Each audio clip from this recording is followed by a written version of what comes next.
दो न्याय अगर तो आधा दो, पर उसमें भी अगर बाधा हो तो दे दो हमको 5 ग्राम, रखो अपनी धरती तमाम, हम वही खुशी से खाएंगे, परिजन पर असी ना उठाएंगे। वही लोकसभा स्पीकर का चुनाव जो नरेंद्र मोदी के खोखले दावे, उनके खोखले शब्द जैसे कि समन्वय, कंस्ट्रक्शन, कंस्ट्रक्टिव कोऑपरेटिज्म, ये सब बनाने की बातें करता है। ये वही ओम बिरला जी हैं जिन्होंने कीर्तिमान स्थापित किए हैं एक सत्र में 100 के करीब विपक्षी सांसदों को निलंबित करने का, विपक्षी सांसदों के माइक बंद कर देने का, जिन्होंने बहुत बड़ा कीर्तिमान स्थापित किया है कि जब 14 मिनट राहुल गांधी जी वक्तव्य देंगे तो 11 मिनट ओम बिरला जी खुद को दिखाएंगे संसद टीवी पर। कि अन्याय को सहना अन्याय करने से ज्यादा बड़ा पाप होता है।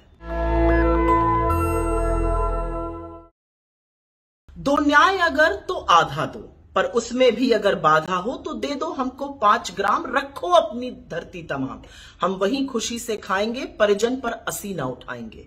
पर दुर्योधन वो भी दे न सका, आशीष समाज का ले न सका, उल्टे हरि को बांधने चला, जो था असाध्य वो साधने चला।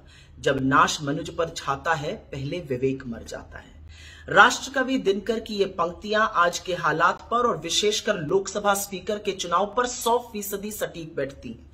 वही लोकसभा स्पीकर का चुनाव जो आजाद भारत में पहली बार होने जा रहा है, और वही लोकसभा स्पीकर का चुनाव जो नरेंद्र मोदी के खोखले दावे, उनके खोखले शब्द जैसे कि समन्वय, कंस्ट्रक्शन, कंस्ट्रक्टिव कोऑपरेटिज्म, ये सब बनाने की बातें करता है।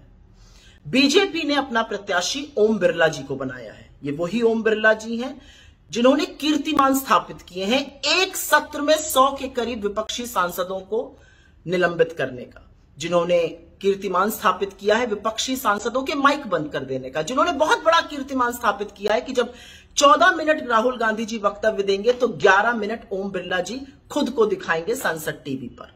तो ऐसे ओम बिरला जी बीजेपी के प्रत्याशी हैं।